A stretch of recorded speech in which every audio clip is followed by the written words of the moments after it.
lang ako nagdasal sa baba. Pagpasok ko sa masjid, meron ako nakita na dadasal dito. Dito lang. Dito na ako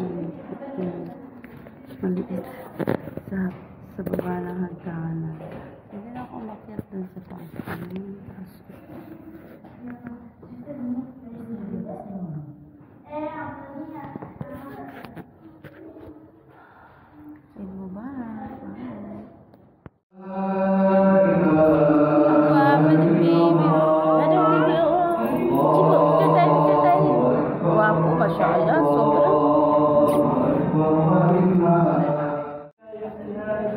Wow, may bulsa pala siya, oh.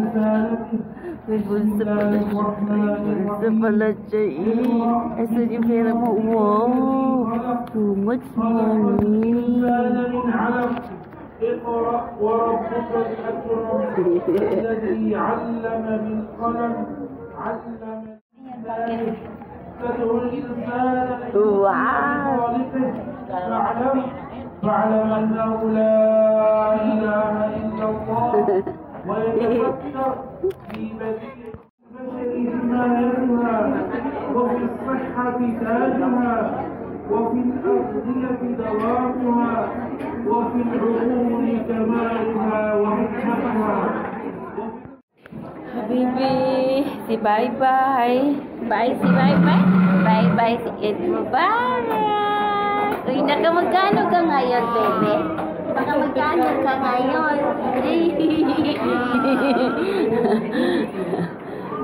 Marami. Every year may nagbibigay ng hadiah dito sa labas, oh. Yeah. Magbanta. Labas mo nga. Labas nga natin, sabay-tambay tayo saglit ba? MashaAllah. Every year, this masjid, guys, very full. Every year. Lahat ng mga ibang nagdadasal, grabe ang dami. Dami tao, punong-puno hanggang sa hagdanan. Traffic. Ona muna kayo. O, diba? Every year yan siya ganyan. Punong-puno. Hanggang sa hagdanan nagdadasal yung iba. So, mauna muna kayo. Dito muna. Hindi na ako naakyat sa taas. Kasi, ano ba yan? Uy. Akala ko ako lang nagsi-cellphone. Cellphone is life talaga. Ano po no? Sige, sige, totoo.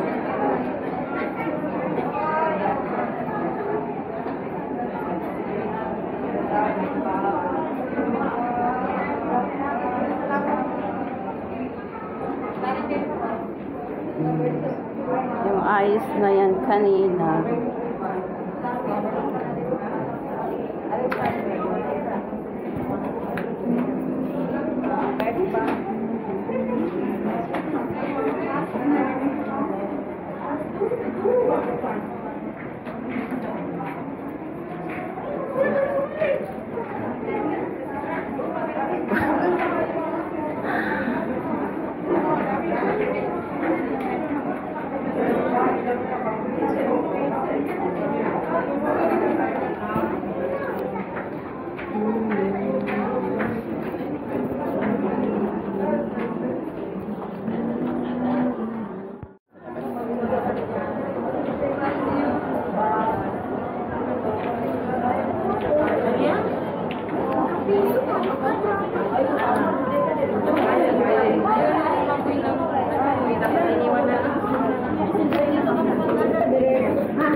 guys.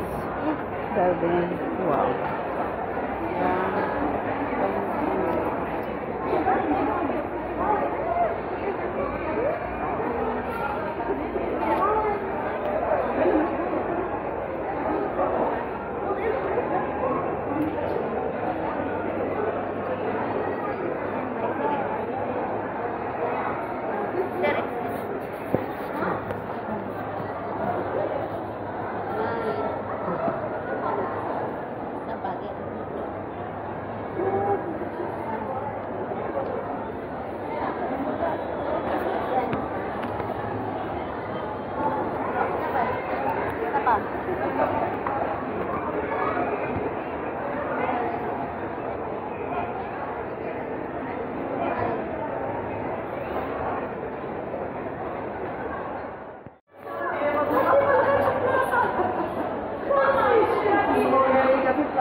Akyat tayo sa taas. Balik nga ako sa taas.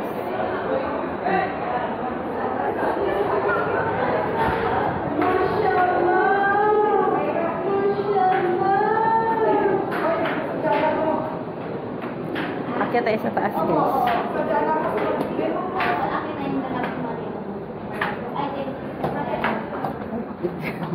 Balik. Video ba yan? Videohan ko na ito, mga kabayan naman ito yun. Eid Mubarak. Eid Mubarak.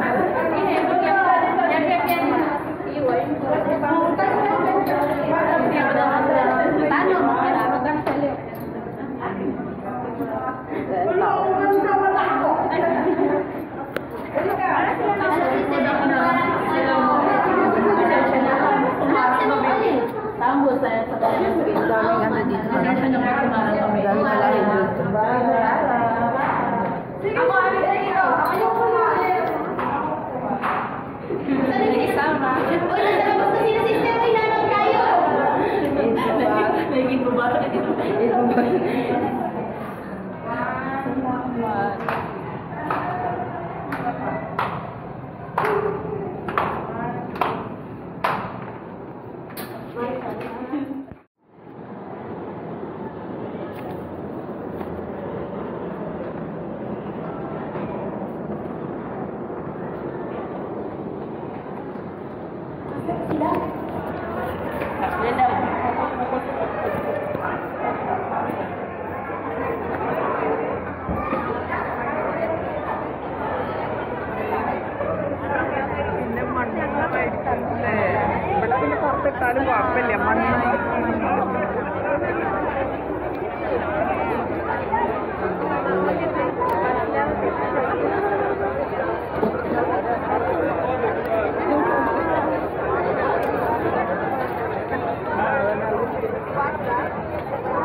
So, ayun guys.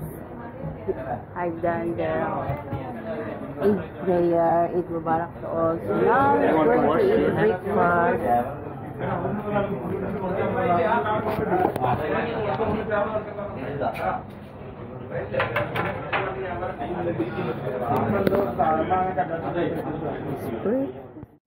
Yan guys. Nabura na yung lipstick ko kasi kumain. Nakakain na kami ng breakfast. Tapos, punta ako saglit kay Mylene.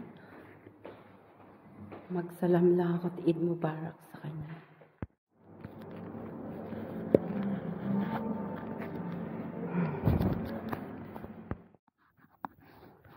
Hi, Drew. Good morning. Hi, Drew. Just now all people going and Nani only alone here in masjid. See, I'm alone. So Nani want to stay and Nani want to sit here little more time. So I'm coming back maybe after lunch or I'm coming back in the night. So you just have fun, play with your mom and daddy, okay? See you.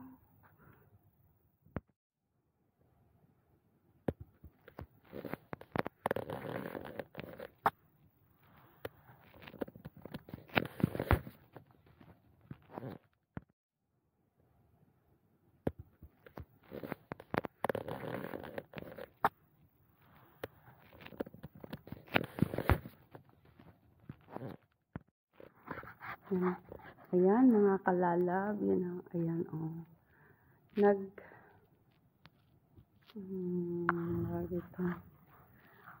Galing ako sa Satwa. Ngayon, dito naman ako sa DIFC. Inikot ko lang halos buong masjid. Tapos, ayun, lakad-lakad lang. Ang sarap ng pakiramdam mo kahit mag-isa ka lang dito. Inantay ko ito yung lugar kasi ni Mylene dito si Mylene yung lagi kong nakakasama. Ganda ng mga nila dito. Ganda mga masjid nila dito. Napaka-peaceful, guys. Ayan. So, ayan.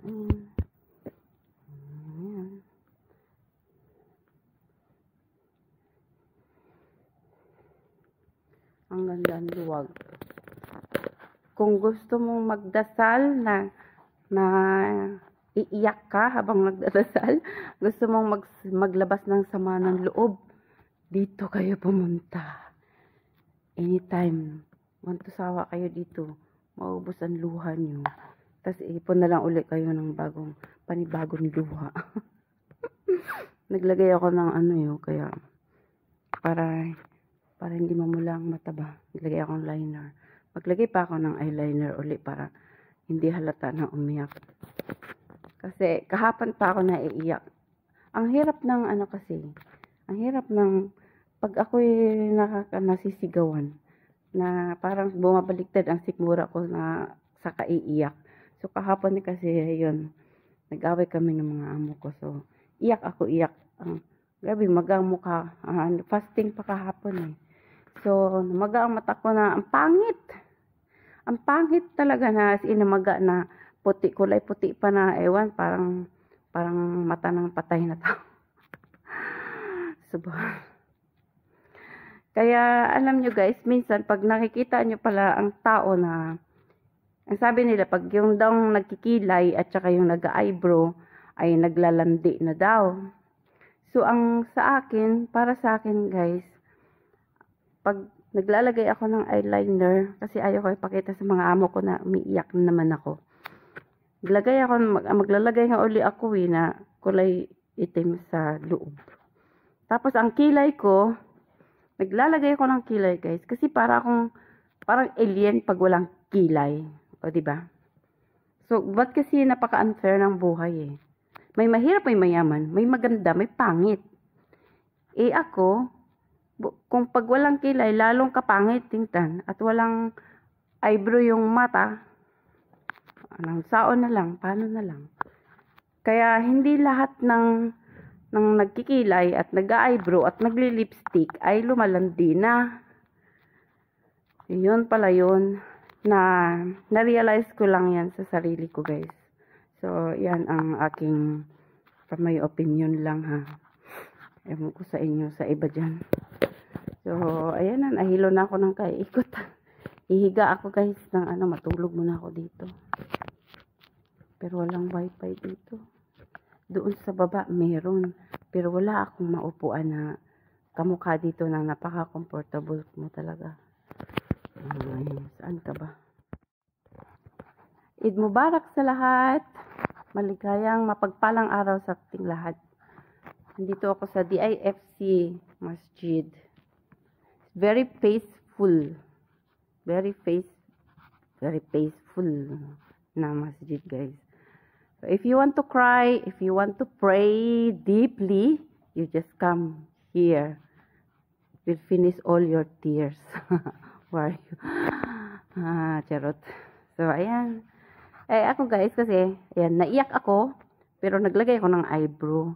Kasi kahapon, nagkaaway-away kami doon sa balay, sa bahay, ng mga amo ko. Ang iyak ko, grabe, kasi nasigawan ako. Alam niyo naman, tumatanda na kasi, ayaw nang nasisigawan. So, naiyak ako, tas wala akong kilay, tas walang anong mata ko, ang pangit. Kahapon, hindi ako nakapaglagay ng eyebrow kasi fasting pa, di ba? So, ngayon is Eid na. So, ayan, naglagay na ako ng hindi na halata na kaiiyak ng mata ko.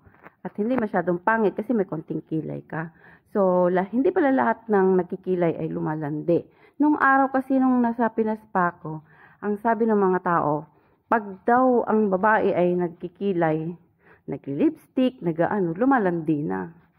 Dito ko na-realize sa sarili ko, guys, hindi pala totoo yan. So, na-realize from myself lang, ha. Kasi, ang katwiran ko, ba't kasi yan napaka-unfair ng buhay, eh. May maganda, may pangit. May magandang kilay, may walang kilay. Pag wala kang kilay, pangit mo, para kang alien.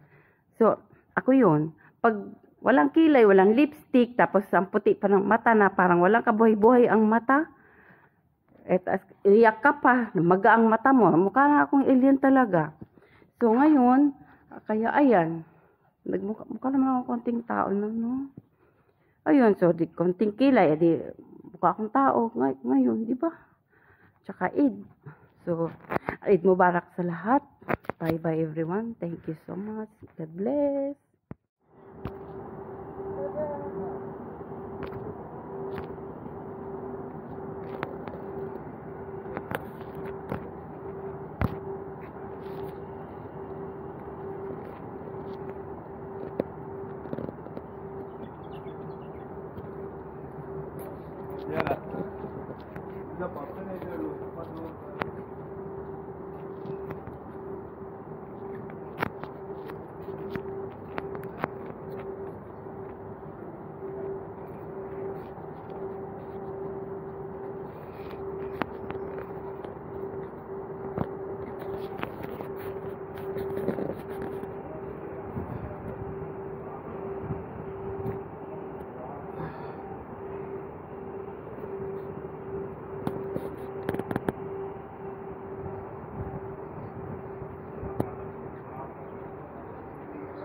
Thank you everyone. Bye.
Thank you everyone. Bye.